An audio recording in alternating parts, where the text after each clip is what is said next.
Hello and happy Friday to you. Today I'm going to be giving my take or my thoughts on Psalms 23 and 24 that are on our reading list for the month of September, and I thank you for joining me. So I'd like to read something that I read about a week ago as I was preparing for this. It's by a gentleman by the name of E. Philip Parham. And it was his take on this psalm, and it just really spoke to me, and I thought I could do a better job on this. It says, if we watch the sheep in a pasture, we will see them do an interesting thing. Sometime during the day, each and every sheep, entirely on his own, leaves the flock and trots over to the shepherd, one at a time. The shepherd tenderly caresses the nose and ears, rubs the neck and head, and whispers in its ear. Calmed, encouraged, and reassured, the sheep goes back to graze with the rest. And I was reminded of we need that same thing each and every day.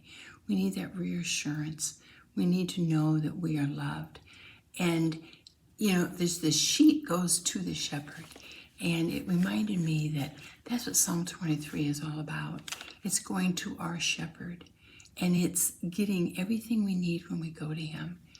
And that he will never leave us or forsake us when we go to him. Sometimes, we can't even get up and walk and go to him, but we can always go to him where we're at.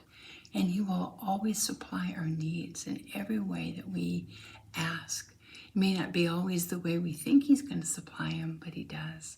And so Psalm 23 has always been one of my favorite. I memorized it a long time ago, and I say it almost on a daily basis as just a reminder that I have no other place to go. He has the words of eternal life.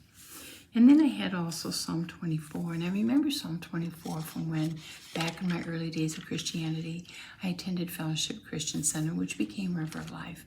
And most of our songs at that time actually came out of the Psalms. And one of my favorites was this one out of Psalm 24, verse 3.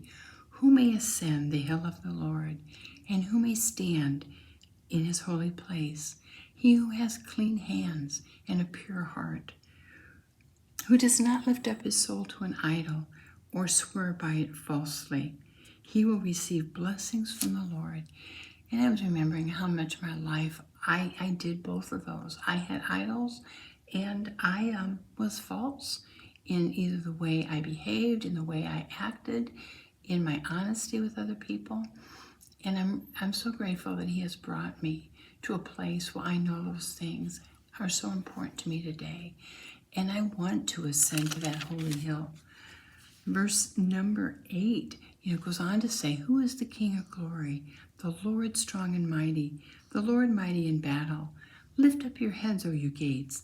Lift them up, you ancient doors, that the King of glory may come in.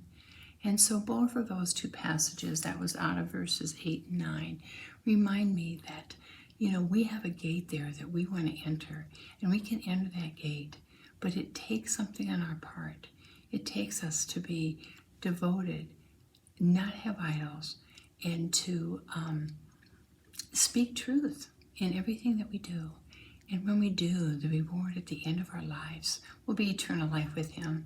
And what a great blessing that will be. So those are my takes on Psalms 23 and 24. I thank you so much for joining me today.